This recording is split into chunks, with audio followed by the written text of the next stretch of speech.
dosennya tuh disuruh lembaga pelayanan sosial yang non pemerintah.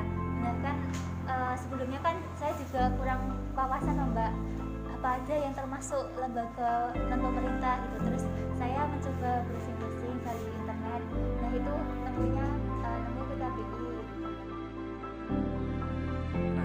Sebelum kami meneruskan, izinkan kami terlebih dahulu untuk memperkenalkan diri ya Mbak. Nama saya Rifki Solihuddin Alzami dan ini teman saya Diana Vitasari. Kami dari program studi Ilmu Kesejahteraan Sosial dari Universitas Sunan Kalijaga Yogyakarta. Izin untuk mewawancarai Mbak Wahyu dan rekan-rekan dari PKBI Gunung Kidul untuk memenuhi tugas mata kuliah Manajemen Organisasi dan Pelayanan Kemanusiaan, Mbak.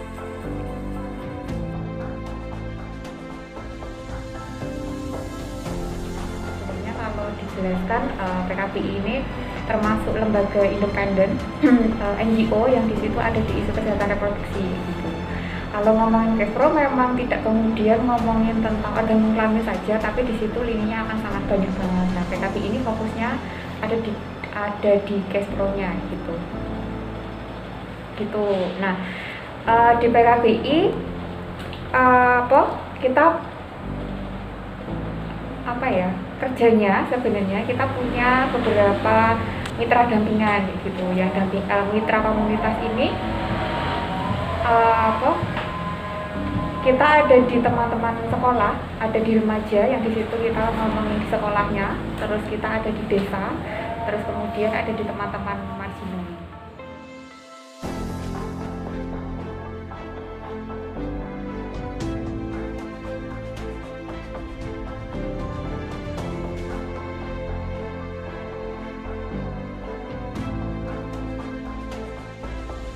Tinggi sehingga Dr. Soeharto berinisiasi untuk adanya lembaga PKBI ini gitu.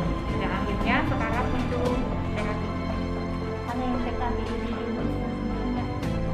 Terus kemudian pasca adanya PKBI, akhirnya kemudian di masing-masing daerah ada PKBI, mendirikan PKBI karena memang situasinya, strateginya, prosesnya akan berbeda di masing-masing daerah. Sehingga kemudian terus di DIY ada PKBI. Dan karena mandatnya di masing-masing daerah harus ada cabang, PKBI cabangnya, sehingga di DIY mendirikan, karena hanya ada 5 kabupaten kota, sehingga di DIY ada 5 PKBI di kabupaten kota, termasuk di Gunung Kidul gitu. Nah kalau di PKBI Gunung Kidul itu sebenarnya juga sudah cukup lama, mungkin tahun 80-an itu juga sudah ada gitu sampai sekarang. Kalau tepatnya berdiri tahun berapa di Gunung Kidulnya, tepatnya kurang paham, cuman itu sudah cukup lama.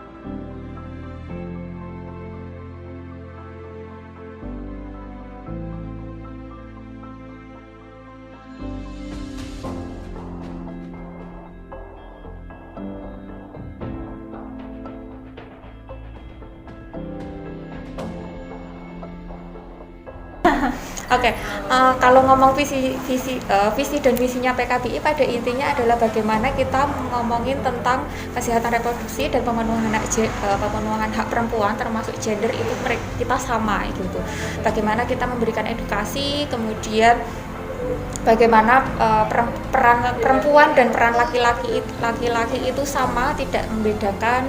Kemudian bagaimana sebayanya itu juga memberikan advokasi kepada sebayanya dan sebagainya. Terus programnya dari PKBI sendiri tuh Mbak? Oke, PKBI mempunyai 6 strategi. Strategi pertama kita ada di pengelolaan atau pengorganisasian desa dan marginal. Kalau strategi kedua kita ada di pengorganisasian remaja. Kemudian di strategi ketiga kita ada layanan konseling, layanan untuk Kespro secara komprehensif. Terus kemudian strategi 4 ada untuk advokasi. Terus kemudian strategi 5 ada untuk berjejaring. Strategi ke-6 untuk SDM atau internalnya PKBI sendiri. Dan masing-masing dari strategi mempunyai caranya masing-masing dan juga punya programnya masing-masing.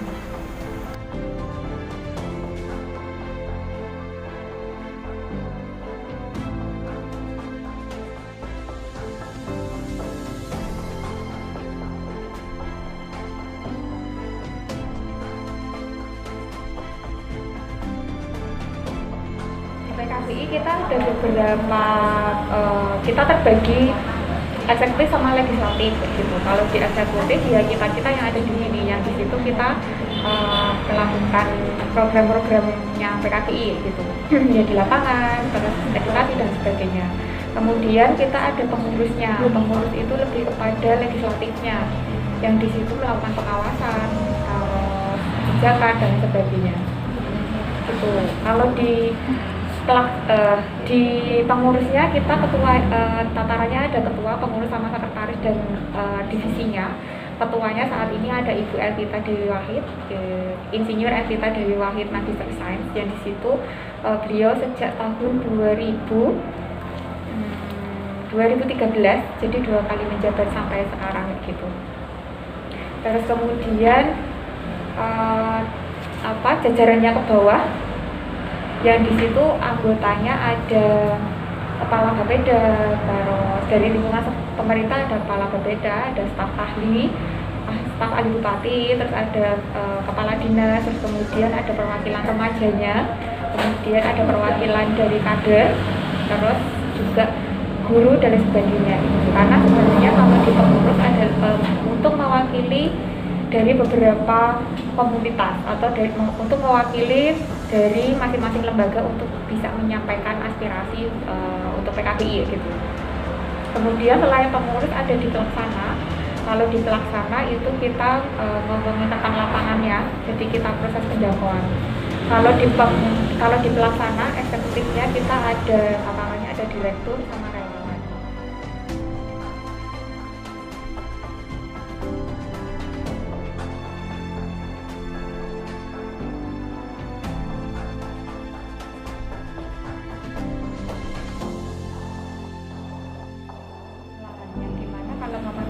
Pasti akan ada iuran anggota gitu. Nah, pertama pendapatannya PKBI dari iuran anggota. Kedua, PKBI DIY itu mempunyai klinik, yang kliniknya ada di Tentara di Jogja gitu. Nah, di situ kliniknya klinik KB ibu dan anak yang melayani beberapa layanan untuk ibu dan anak. Kemudian pendanaannya yang kedua adalah dari klinik tersebut.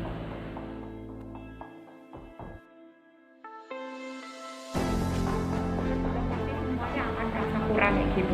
Hanya memang kemudian itu jadi hambatan. Yang berikutnya adalah bagaimana kita meminimalisir hambatan itu untuk tidak menjadi hambatan.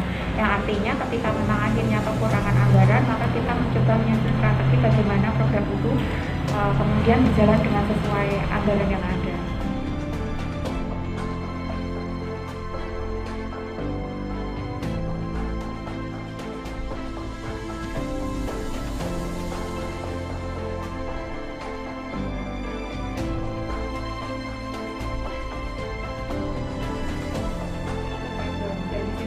Menjalin kemitraan dengan pemerintah, karena memang kalau ngomongin Tekro sifatnya adalah sebenarnya bagaimana bersinergi dengan pemerintah.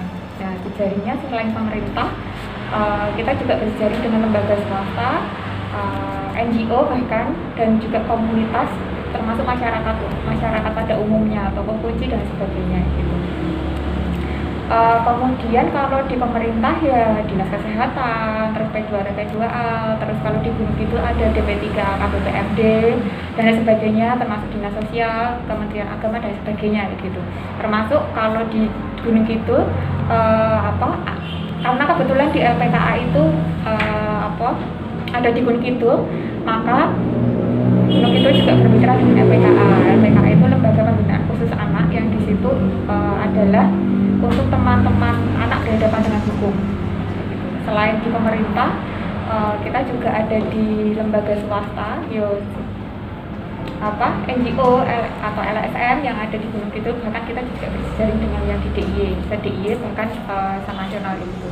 Selain itu kita juga ada di komunitas itu cukup banyak. Kalau komunitas yang ada di PKBI kita ada Youth Forum. Youth Forum itu adalah komunitas yang isinya teman-teman remaja, kemudian mereka ada di isu sama pemenuhan hak teman-teman remaja. Yang di situ isinya tidak hanya teman-teman sekolah saja, tapi ada teman-teman teman-teman non sekolah, teman-teman remaja jalanan atau teman-teman transgender pun ada. Kemudian selain Youth Forum ada forum advokasi perempuan yang itu isinya adalah teman-teman perempuan yang sebenarnya berkomitmen untuk mendorongkan kesetaraan gender gitu. Nah, selain komunitasnya di PKBI, kita juga bicara dengan komunitas lain seperti organisasi kepemudaan, terus organisasi di desa dan sebagainya.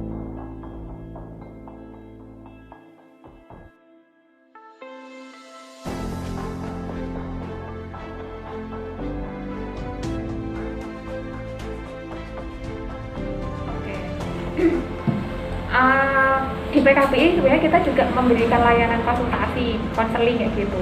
Yang layanan ini terbuka untuk siapapun yang ingin melakukan konsultasi di PKBI. Yang sebenarnya rata-rata kalau datang klien yang datang ke layanan ini cukup beragam sih ya, dari usia remaja, usia pasangan subur, bahkan di usia lansia pun juga datang ke PKBI untuk melakukan konsultasi. Rata-rata semua akan berbeda isunya. Kalau di teman-teman remaja, rata-rata ya tentang manajemen diri, manajemen waktu, kemudian sampai kepada seksual aktif, sampai pada KTD, kehamilan tidak diinginkan. Terus kemudian di pasangan usia subur, rata-rata KDRT, di teman-teman remaja pun sebenarnya kekerasan pun ada gitu. Terus kemudian di pasangan usia subur dari mulai KDRT, gagal KB, terus kemudian ngomongin relasi. Kalau di laki-laki di pasangan usia subur biasanya rata-rata mereka untuk ngomongin revolusi KB-nya, jadi revolusi KB.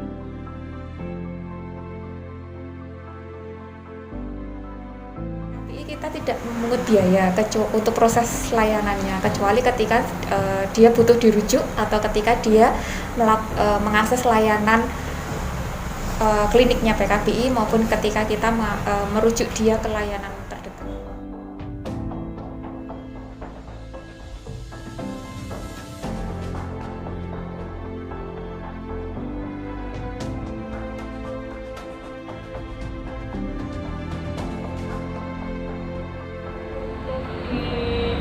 Pelaksananya sebenarnya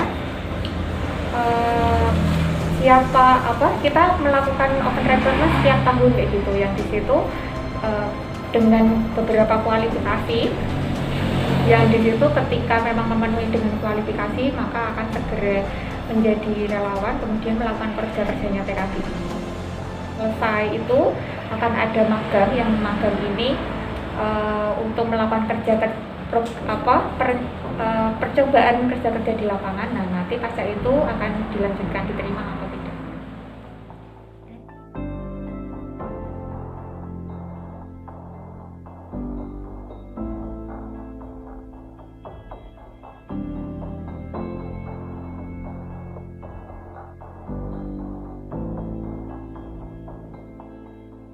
Sebenarnya kan di sini aku ini koordinasi konselor gitu, jadi aku masih nyambi kuliah, belum lulus, masih di UNY semester 6, nggak beda jauh lah sama kalian.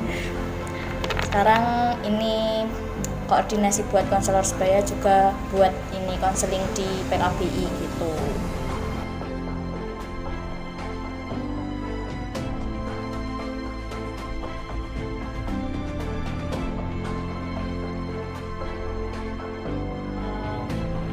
Kalau di masalah remaja, karena kita masih konseling sebaya gitu, mungkin lebih ke edukasi soal kesehatan reproduksi ke remajanya gitu. Tapi kayak yang dibilang Mbak Wahyu tadi, banyak banget masalah-masalah di marginal, di perempuannya gitu, misalnya kayak hamil di luar nikah, terus hamil yang tidak diinginkan, sama kayak teman-teman marginal, misal teman-teman PSK kayak gitu dapat kekerasan gitu-gitu sih, lebih ke perempuan. Tapi juga kadang soal pasangan, maksudku laki-lakinya juga bisa konseling di sini, misal kayak pembagian peran dalam keluarga, terus kayak kekerasan dalam rumah tangga kan pastinya kalau konseling nggak cuma perempuannya yang dikonseling, tapi juga pasangannya juga, pelakunya juga.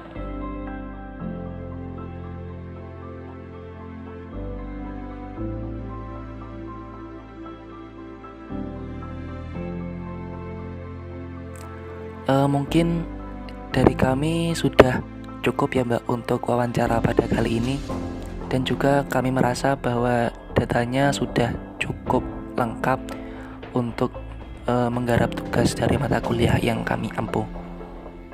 Sebelum pamit, kami ingin berterima kasih kepada PKBI Gunung Kidul, terutama kepada Mbak Wahyu, kepada Mbak Fatona, dan juga kepada teman-teman rekan-rekan dari PKBI Gunung Kidul yang telah mau untuk menyempatkan waktunya, yang telah kami minta waktunya untuk bisa wawancara pada kali ini. Kami ingin terima kasih banyak Mbak. Dan juga saya Rifki dan teman saya Dian ingin minta maaf jika selama wawancara kami melakukan kesalahan, baik itu secara kesalahan sengaja maupun gak sengaja, baik secara perkataan maupun perbuatan. Kami ingin minta maaf sebesar-besarnya Mbak. Dan cukup sekian yang bisa kami sampaikan, kurang lebihnya kami mohon maaf. Wassalamualaikum warahmatullahi wabarakatuh.